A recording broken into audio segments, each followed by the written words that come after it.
Hola, todo mundo, me llamo Alex y bienvenido a mi cuenta de YouTube. Hi everyone, my name's Alex and welcome back to my YouTube channel.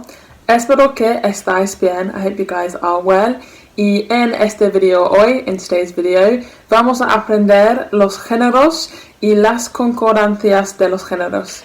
So we're going to be learning about gender and gender agreements in Spanish. So this is when we have nouns. In English it doesn't exist, but in Spanish each noun is either masculine or feminine or neutral, and then they become plural when there's more than one of them. And we're going to be learning how to spot the trends, some gender rules and agreement rules. Bueno, en el español tenemos la femenina, el masculino, el neutral y pues el plural. So we have feminine, masculine, neutral and plural nouns in Spanish, and each of them, like I said before, have a trend, some of them have rules, and we're going to be looking at those today. Primero vamos a mirar a la femenina. First we're going to be looking at the feminine. So in Spanish, words that end in A tend to be feminine, like la casa, la palabra, the house, the word. And when we make them plural, it becomes las. So las casas, the houses, las palabras, the words. Pues el masculino, so the masculine, words that end in O tend to be masculine. So we have el gato, and then when it becomes plural, it becomes los gatos. So not a bit like la and las, we have el y los. So this is just a trend, not a rule. So there's a thing called the gender thinking trap, where basically you can't think that every single word that ends in an A is feminine, every single word that ends in an O is masculine, because this is just a trend, not a rule. So for example, we have la mano, which means the hand. So you'd expect, because mano ends in O, it'd be masculine, but in fact it's just feminine, so it's la mano. And then with the masculine, el día, the day. Again, it ends in an A, you'd assume it's feminine, but just because of the rules and stuff, or just, like I said, it's a trend, not a rule, it becomes el día, the day, the masculine, not feminine. Entonces, ahora vamos a mirar a las algunas reglas del género. So now we're going to look at some rules about gender in Spanish. So the first rule, primero, is when there's a group, a mixed group of masculine and female things, whether that's men and women, girls and boys, cats and birds, so whether it's like a mix of masculine and feminine nouns, the masculine always takes precedence, which means that when we speak to them as a group, when we put them into a group, the noun that we use is masculine.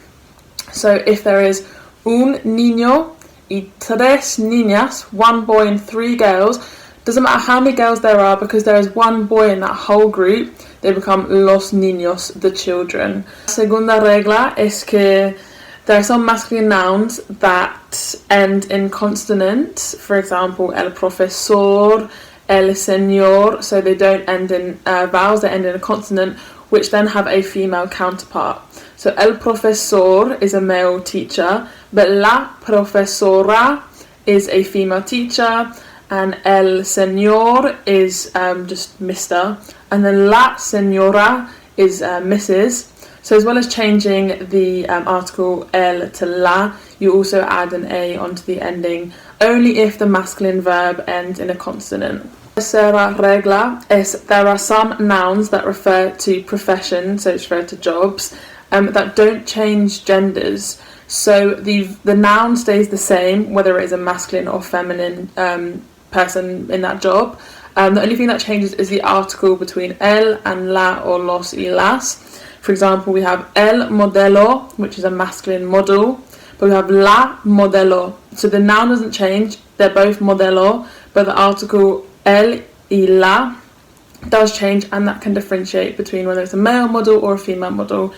And then in the plural, we have los modelos, which can either mean a group of only male models, or like we learned before, because the masculine takes precedence, it can mean a mixed group of male and female models, but because there are some males there, it has to be los modelos.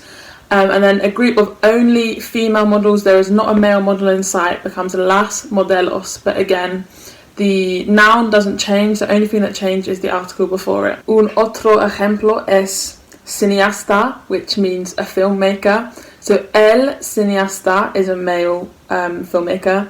La cineasta is a female filmmaker. Again, the noun doesn't change, just the article before it. And then los cineastas are either a group of male-only filmmakers or a mixed group of male and female filmmakers, and then las cineastas is a group of only female filmmakers. Finalmente, hay algunas terminaciones de las palabras que son solas femeninas o solos masculinos. So there are some endings to words that are only feminine or only masculine.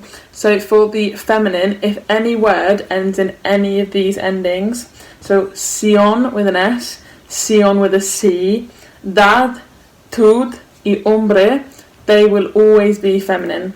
So we have la habitación, and this is the room, and then la libertad is freedom. They will always be feminine. Y pues, every noun that ends in MA is going to be masculine. This is just a rule, it's not a trend, it's a rule. So every single word that ends in MA is going to be masculine.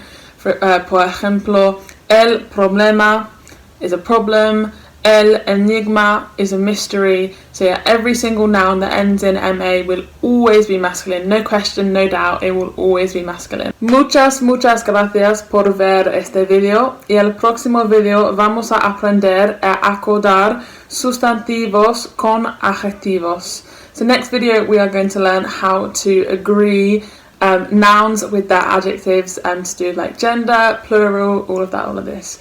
Entonces, adios y hasta luego.